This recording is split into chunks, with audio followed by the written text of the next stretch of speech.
Convidamos agora o senhor José Gontijo, diretor de Ciência, Indústria e Tecnologia do Minicom. E convidamos também o professor da Escola de Engenharia, Arão Sapiro.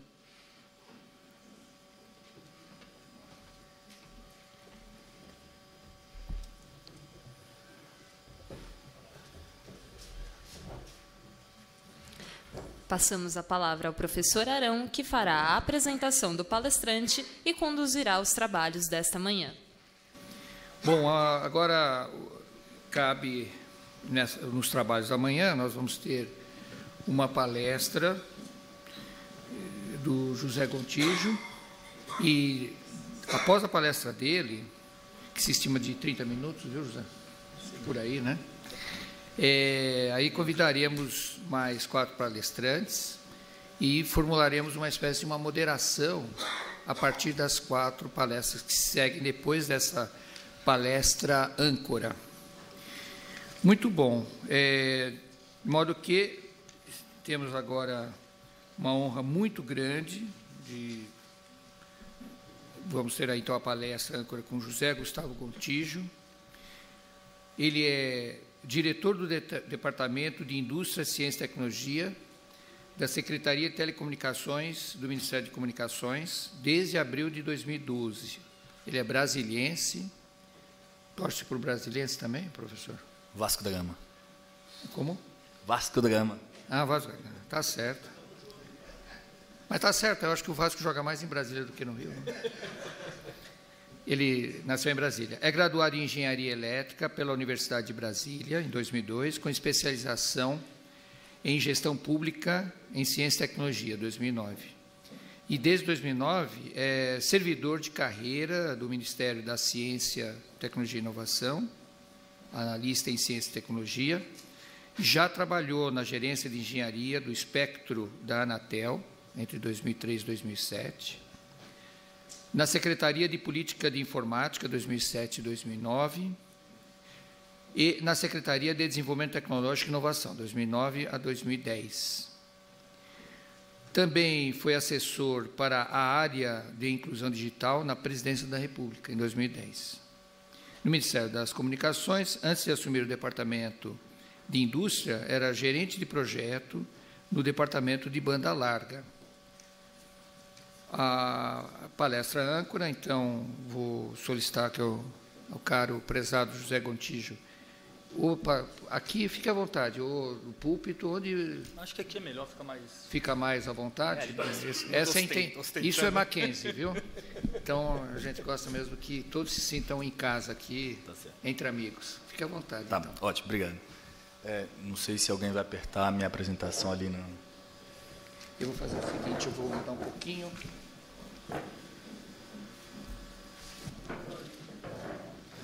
Bom, a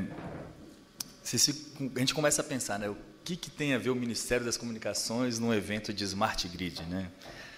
Do ponto de vista de eficiência energética, do ponto de vista de como alavancar um setor que a gente sabe que tem passado por diversos desafios nos últimos anos, que vão desde questões de capacidade de fornecimento de energia, crescimento da produção nacional, por questões de tarifas, modicidade tarifária.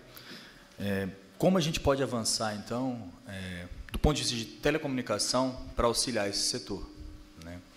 A gente chega num ponto em comum, alguns das pessoas que já falaram aqui hoje, falaram muito isso, né? Onde, acho que foi o professor Garcia, ou foi o vice-reitor, que falava... a elétrica e a eletrônica vão caminhando separados, em algum momento se juntam, né? E acredito que na área de Smart Grid, talvez na Smart City, né?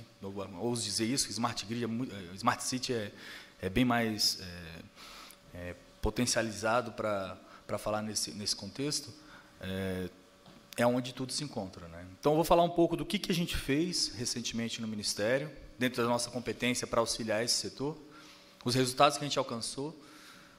Vou passar por alguns comentários que eu acredito que sejam interessantes do ponto de vista de Smart Grid, a nossa visão do que seria necessário, e nos colocar à disposição para auxiliar no que for possível e impossível, que a gente sabe que tem muitos desafios, para poder alavancar essa tecnologia e a usabilidade dessa solução pelas utilities, né? Obrigado. Bom, nos últimos anos, a gente implantou o Programa Nacional de Banda Larga, né, onde ele tinha como meta aumentar a cobertura, aumentar a velocidade e diminuir o preço da banda larga, não só para a população em geral, mas também para as empresas. A gente sabe que os polos industriais, eles têm uma carência muito grande de conectividade. Quando ele existe, ele é muito caro. Então, a gente teve essa demanda, vamos implementar isso. Para isso, nós criamos uma série de verticais de ações para poder alavancar.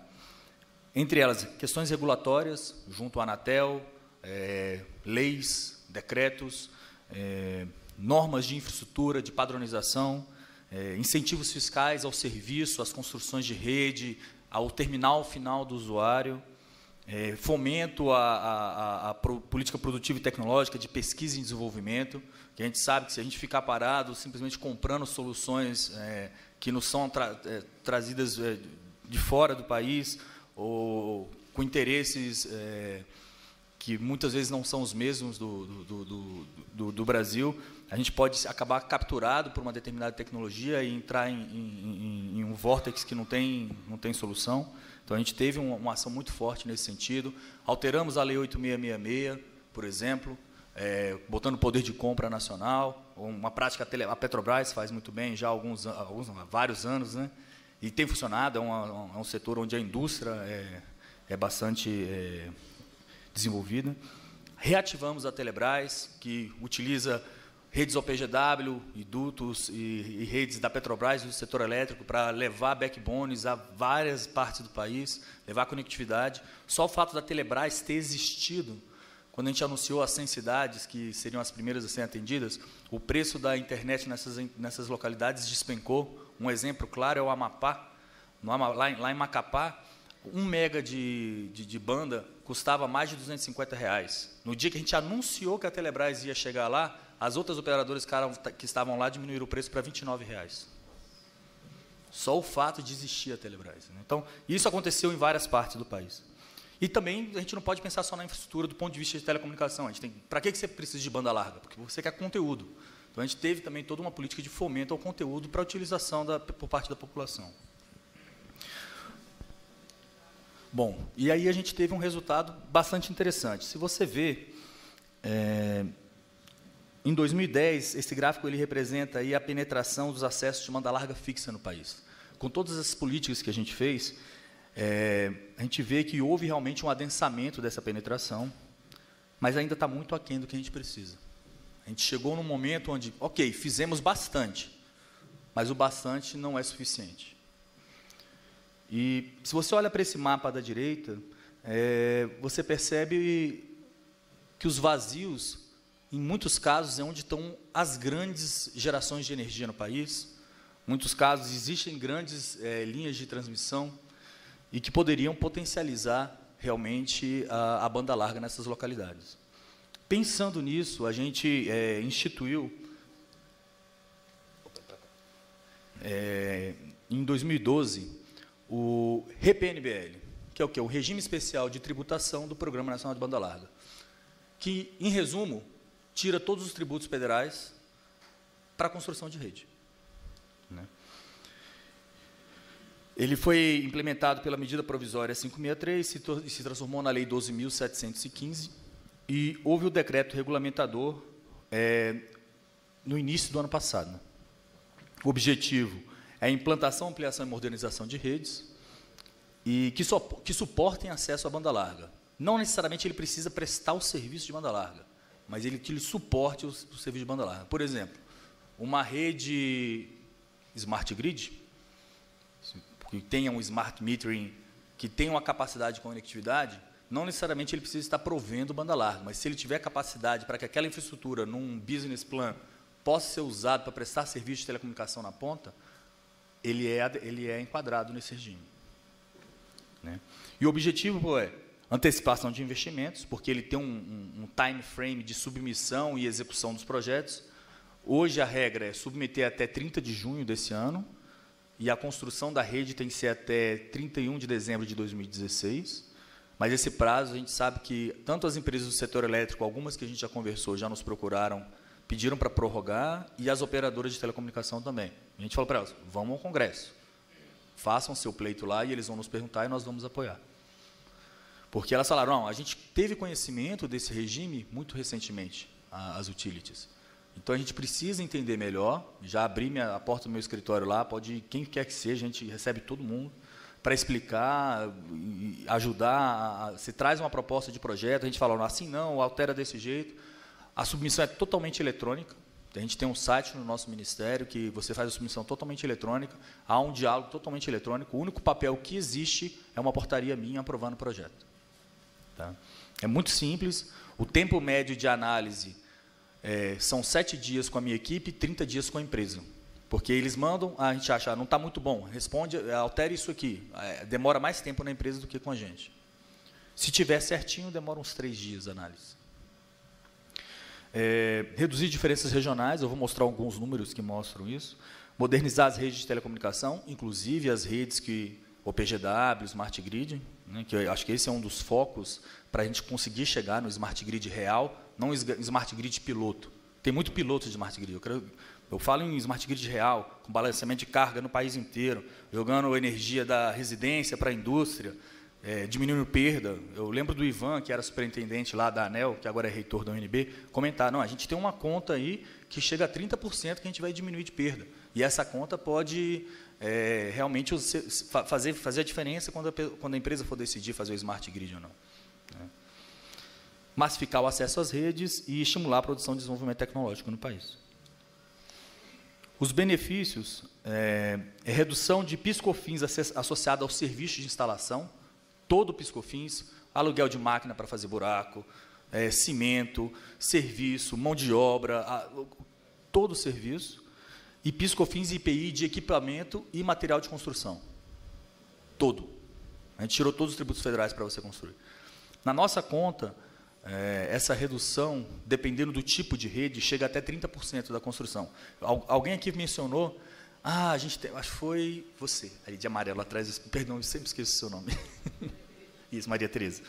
Ela mencionou, a gente tem que decidir com consciência onde vão ser feitos os investimentos. Que a gente não pode tirar a expansão e redução do custo, que é uma verdade, que o setor é muito pressionado com isso, e qualidade, para investir numa nova tecnologia. A gente tem que fazer o balanceamento disso. E aqui é uma solução que você vai gastar 30% a menos, esse 30% que te sobra poderia ser usado para tecnologia, por exemplo.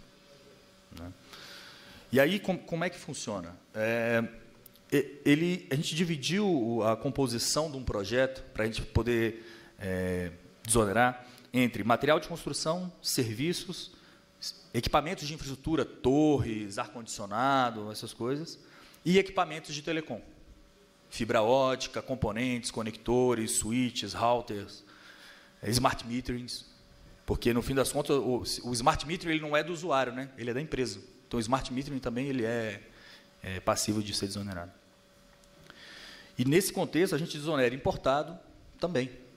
A gente só tem, para determinados tipos de rede, percentuais mínimos de produzidos no Brasil conforme processos produtivos básicos, que são aqueles amparados pela lei de informática, e com tecnologia nacional. Mas, dependendo do tipo de rede, esse percentual é maior ou menor. Então, e se esse percentual não for adequado para o setor, o que aconteceu? A gente alterou os percentuais para alguns tipos de rede. Que a gente conversou com o setor várias vezes, mas, em determinados momentos, o setor conversou com a gente e falou, quando eu fui fazer o projeto, apesar de eu ter dito que o percentual era aquele, o percentual é outro. Porque tem esse negócio aqui de fazer rede no norte do país. A diária de serviço para o cara passar, sei lá, 3 meses lá fazendo uma rede, é muito maior do que um cara que faz dentro de Brasília. Então, o percentual de serviço é muito maior. Então, a gente tem que fazer, a gente está completamente aberto, a gente quer ajudar o setor. Né? Nesse sentido, a gente incluiu 13 tipos de rede, entre eles o PGW e o Smart Grid. Né? Dentro da nossa competência do Ministério das Comunicações, eu não posso desonerar rede de energia elétrica. Quem deveria fazer isso era o MME. Mas o que a gente falou? Não, uma rede OPGW, que vai o para-raio com a fibra dentro, ou neutro com a fibra dentro, ou um Smart Grid, na sua mais ampla concepção, desde que seja capaz de prover banda larga, não necessariamente vai estar provendo, mas desde que seja capaz de prover banda larga, ele é enquadrado aqui. Então, a gente está desonerando a construção de uma rede de telecomunicação rodando em cima de uma rede de energia elétrica. O português parece sutil, mas ele permite que o setor elétrico submeta projetos para a gente. E o processo é muito simples. A empresa submete o projeto para nós via eletronicamente. Dentro do site do Ministério das Comunicações, tem uma área lá, RPNBL, você submete o projeto. Aí tem questões de KMZ, quais são os equipamentos que vão na rede, quanto que é a proporção, uma planilha de custos do projeto. Não precisa dizer quem é o fabricante que vai te fornecer. Você precisa dizer, ó, eu vou precisar de, sei lá, 2.000 quilômetros de OPGW. Vou precisar de routers, vou precisar... Você precisa dizer de forma... E vai custar mais ou menos isso, e esse aqui é importado, esse é produzido no Brasil, esse é tecnologia nacional. É isso que você precisa submeter. Minha equipe analisa, a gente aprova, tem uma portaria minha, essa aprovação, você leva a portaria para a Receita Federal e vai ter uma habilitação. Essa habilitação dura, em média, 30 a 40 dias, na Receita Federal tem durado. E aí, a partir daí, quando você for construir sua rede, os seus fornecedores, você vai falar para ele, ó, eu sou beneficiado pelo regime. Eles vão emitir uma nota fiscal, tirando os impostos e dizendo qual portaria que você está sendo beneficiado. E já está, para as empresas que já submeteram, já está rodando. Os condicionantes eu já mencionei, né? E aí um pequeno panorama do que já foi aprovado.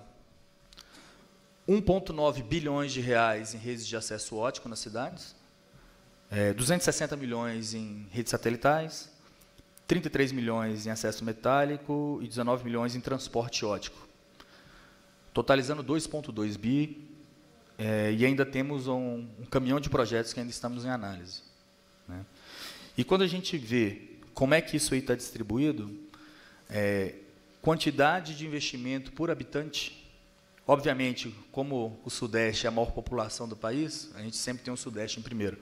Mas a gente começa a ver que o Centro-Oeste, no caso por habitante, está à frente do Nordeste, o Norte está à frente do Nordeste, o Norte está à frente do Nordeste e Sul, quando a gente olha o PIB da região, investimentos sobre o PIB da região.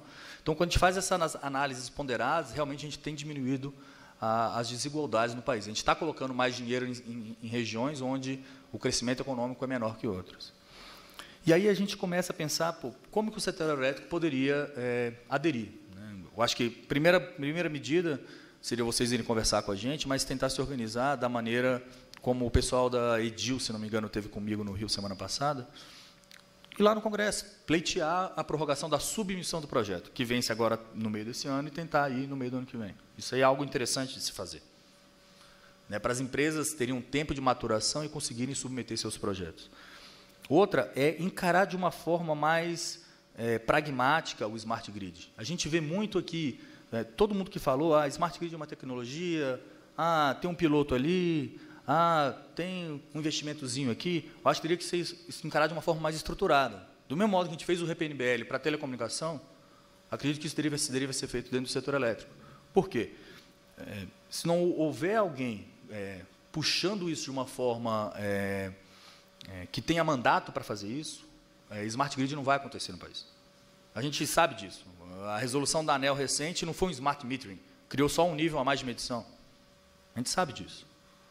Então, assim, essas coisas a gente tem que colocar na mesa, e o setor que tem a força para empurrar o governo para que isso possa acontecer. Senão a gente vai ficar fazendo um monte de projetinho piloto, com redes Wi-Fi fazendo Smart Grid, que é um absurdo. Como é que você faz uma rede não licenciada, que é altamente interferida e desprotegida, onde o telefone sem fio da casa pode interferir naquela rede, pode alterar a medição, pode fazer uma rede cair por conta do controle de carga. Entendeu? Teria que ser feito de uma forma séria. O Canavites, que é da Petrobras, ele sabe disso. Tem que ser redes licenciadas, tem que ser redes, sei lá, em 450 MHz, trunking. Tem que ser redes que realmente tenham estrutura suficiente e robustas o suficiente para fazer o que se almeja num verdadeiro Smart Grid, que é o controle de carga do país inteiro. Você não faz o controle de carga de um país inteiro com Wi-Fi. Você não faz o controle de carga do país inteiro com pilotos isolados em cidades com menos de 50 mil habitantes. Você faz Smart Grid, começando com redes de transporte, na transmissão, na geração, fazendo Smart Grid inteligente, E a partir disso que isso estiver estruturado, você começa a puxar isso para dentro do acesso nas cidades. Isso foi a maneira como a gente interpretou do ponto de vista de telecomunicação. Primeiro a gente colocou a Telebrás. O que a gente precisa no Brasil? É acesso? Não, não é acesso.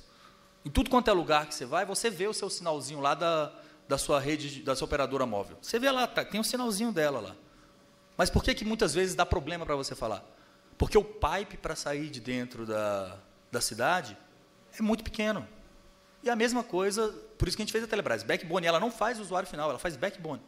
É a mesma coisa para o setor elétrico. A gente tem que criar, e olhando para o Smart Grid, a gente tem que criar uma infovia para que as utilities possam, desde a geração, as de distribuição e as de transporte, de transmissão, poderem fazer esse gerenciamento de carga da rede, usando comunicação de alta capacidade, pensar nessa questão de modicidade tarifária para que elas possam realmente investir em telecomunicação e inteligência na rede e que elas, para poder monetizar isso, elas precisam poder prestar serviço. Se elas não prestam serviço para monetizar e conseguir dinheiro para reinvestir e fazer esse negócio ser lucrativo, você não vai conseguir fazer o Smart Grid virar. Essa foi a visão que a gente teve nas comunicações. A gente precisa pensar no dinheiro. É o que ela falou ali. Primeira coisa é o quê? A empresa tem que estar salutar. E o setor de vocês sabem muito bem, não preciso repetir, já passou por grandes desafios recentemente. E, além disso, vocês têm que pensar no preço. Por que não permitir uma modicidade onde essa modicidade gere uma infraestrutura que vai monetizar a empresa e a empresa não dependa só da energia para poder se manter? Que aí a parte de energia pode ser apertada, onde existe um faturamento vindo de outras coisas. O Canavitz estava comentando comigo, a Petrobras é um gigante.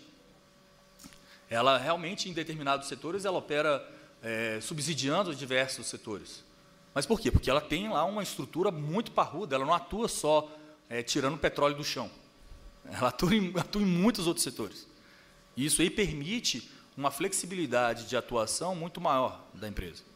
E eu acredito que isso deve ser implementado dentro do setor de vocês.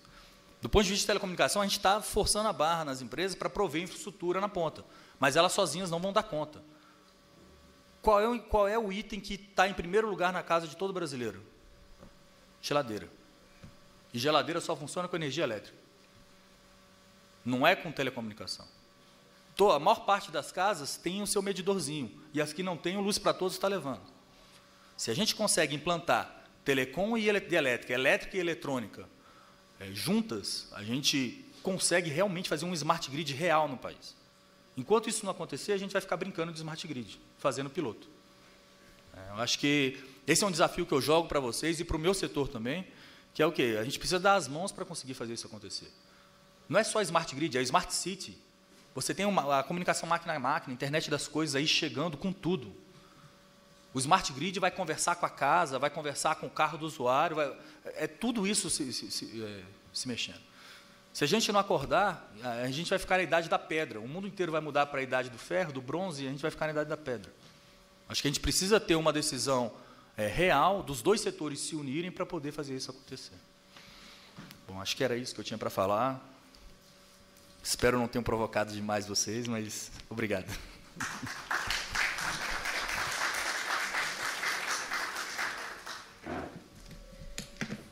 Muito grato, José Contígio, e muito correto no tempo, conforme previsão.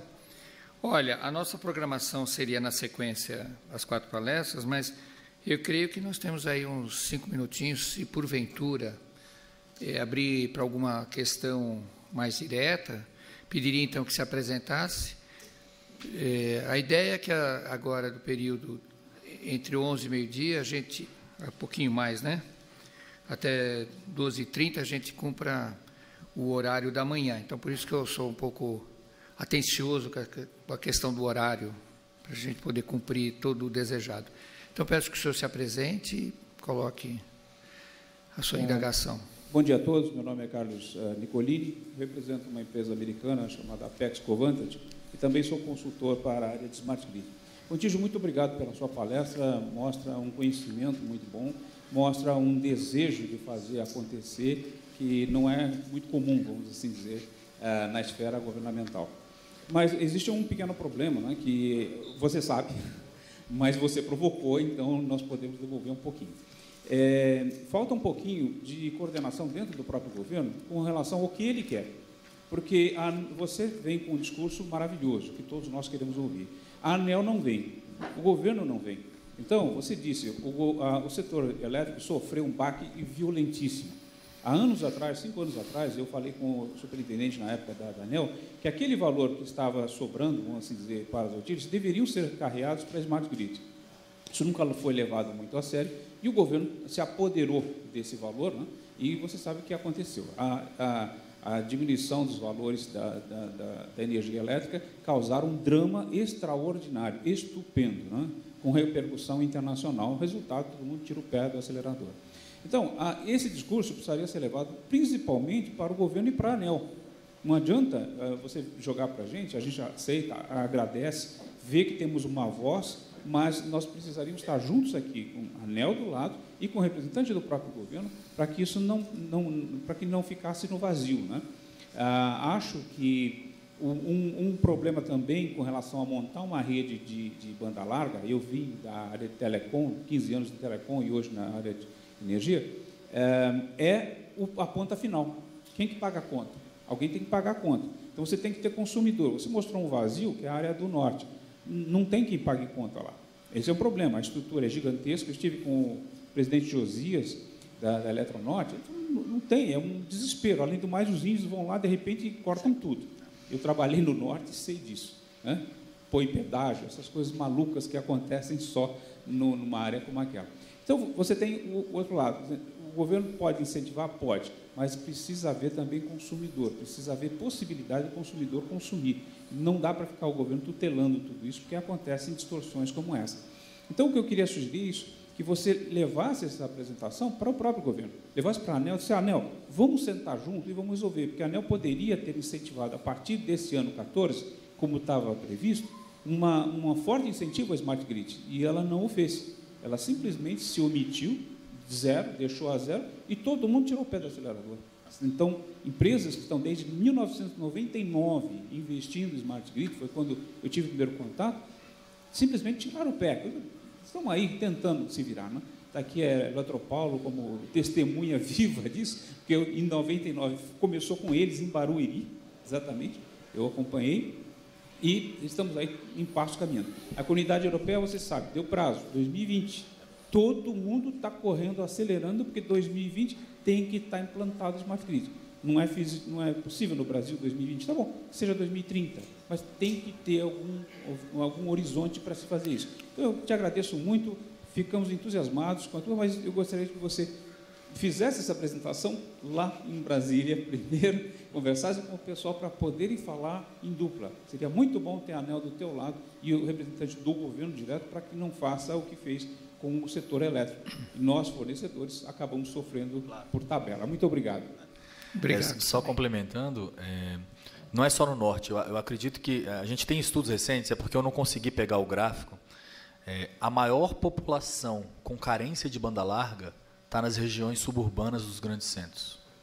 É justamente onde a Eletropaulo está aqui, chegando nas regiões ali, a população ali beira, sei lá, 10 milhões de habitantes, talvez mais. Entendeu? O Nordeste tem um vazio gigante. Tem pequeno provedor lá, com meia dúzia de funcionários, faturando 20 milhões ano. Entendeu? Não é pouco. Em relação ao discurso do governo, concordo com você. Eu tenho conversado com o pessoal da ANEEL. Desde a época quando o Ivan era superintendente, no MME a gente tem conversado. Eu acho que realmente falta uma coordenação, uma decisão de governo, de Estado, mais do que de governo, de Estado, para que isso aconteça. Do ponto de vista dos técnicos do governo, o Soriano, aqui, Canavitsas, a gente entende que isso é importante. Agora a gente precisa de uma decisão política para que isso aconteça. Obviamente, nós aqui de baixo a gente consegue pressionar. Mas, ao meu ver, o setor, você pegar o presidente de cada principal geradora, transmissora, distribuidora do país, pedir uma audiência com a chefe lá e vamos fazer? Mostrar os números. Isso aqui, a gente está com problema de energia, fornecimento, vamos economizar 30%. Mostrar os números, a conta, modicidade tarifária, você fez, era 5,6, virou 9,10. Esse 9,10 aqui, esse 10 que sobra aqui, ou esse 90 que sobra aqui, é muito menor do que aqueles 50 lá. Esses números têm que ser mostrados. O Ivan, ele tinha eu não lembro dos números, porque tem muito tempo que eu conversei com ele, que ele foi professor reitor da UNB. Ele tinha uns números de cabeça que ele falava, a modicidade anterior tinha mais potencial de diminuir a tarifa do que a modicidade atual. Porque agora as empresas não investem. Eu participei de um evento que uma pessoa do setor elétrico responsável pela parte de deployment de rede de vocês falou, eu estou fazendo essa rede aqui cruzando o Nordeste, eu preciso de um par de fibra para fazer o controle aqui da minha rede. O custo era marginal, poderia passar 12 pares. Mas eu não passo porque não tenho incentivo nenhum a isso. Minha margem de lucro está tão espremida que não faz sentido eu fazer isso. Entendeu? Então, eu acredito que, assim, obviamente, nós, o governo, temos um dever de casa de tentar conscientizar os outros setores. Mas eu acredito que o próprio setor tem poder para isso. Obviamente, vocês passaram por dificuldades muito grandes recentemente, mas talvez por isso vocês tenham mais poder ainda do que antes. Eu não sei, acho que podemos trabalhar juntos, né? Eu vou por baixo, vocês vão por cima. Muito bem. Vamos propor outra, né? Ótimo. Também tem uma colocação, por favor, tem um microfone e logo a gente já segue a sequência das palestras.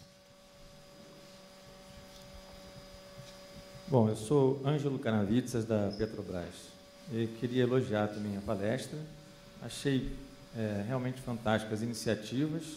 Vi que você se apropriou do seu decreto, né, da publicação, muito bom também. O uso da web também para os formulários eletrônicos. Infelizmente, ainda temos órgãos governamentais que usam papel. Isso aí realmente enfim, não vou nem comentar, mas é um atraso. Você falou que alguns processos que chegam corretamente se resolvem em 3 dias. E as isenções também, achei, esse o caminho, não tem jeito. Agora, a pergunta é o seguinte, você comentou que realmente as iniciativas elas devem ser macros, né? Ter um contexto muito mais robusto do que pequenas iniciativas. Mas aí como é que você vê, então, esses pilotos de universidades, etc., que são estudos científicos que também podem contribuir? Essa que é a pergunta. Os pilotos, não é que eles não são importantes, eles têm a sua importância para o conhecimento do funcionamento da tecnologia, para as empresas testarem. Mas, se você pega um dinheirinho, faz um pilotinho, você vai ter uma coisinha. Se você pega um dinheirão, faz uma coisa estruturada, você vai ter o Smart Grid no país.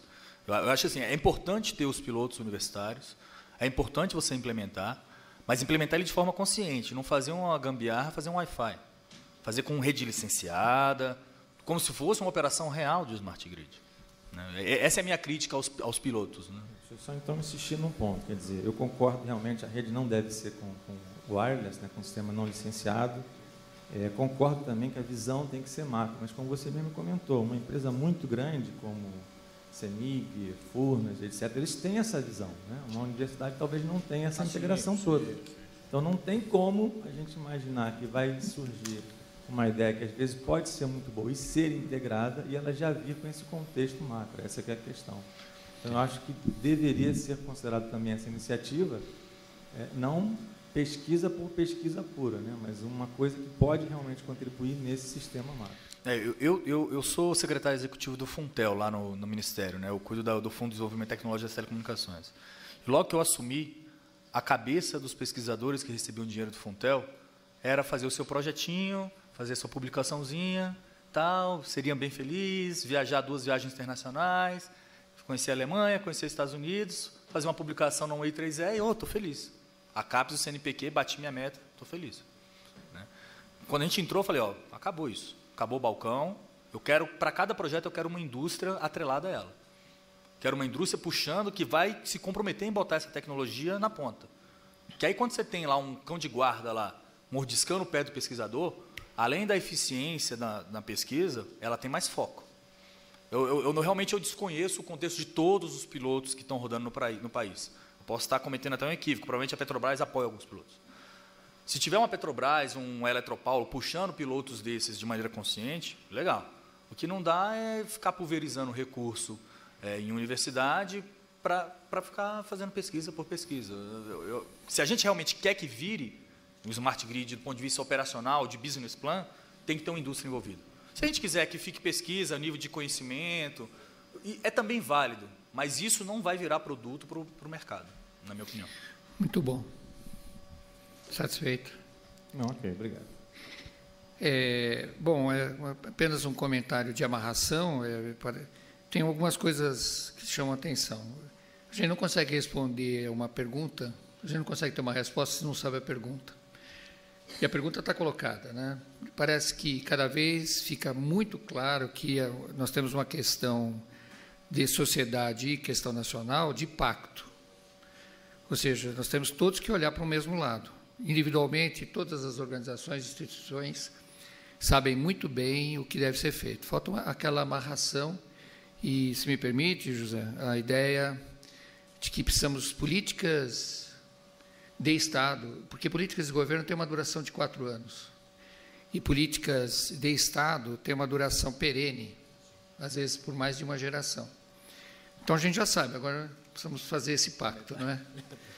Bom, de qualquer maneira, gostaria muito de agradecer, então, ao José Contígio, a honra da sua presença aqui Nós temos um instituto no Mackenzie, então nos referimos ao Instituto Presbiteriano Mackenzie, e na Mackenzie, a isso nos referimos à Universidade Presbiteriana Mackenzie. Então, o senhor está nos 2 lugares. Então, peço que o senhor retorne, agradecendo muito mesmo sua presença, e, na sequência, já vou convidar os 4 convidados.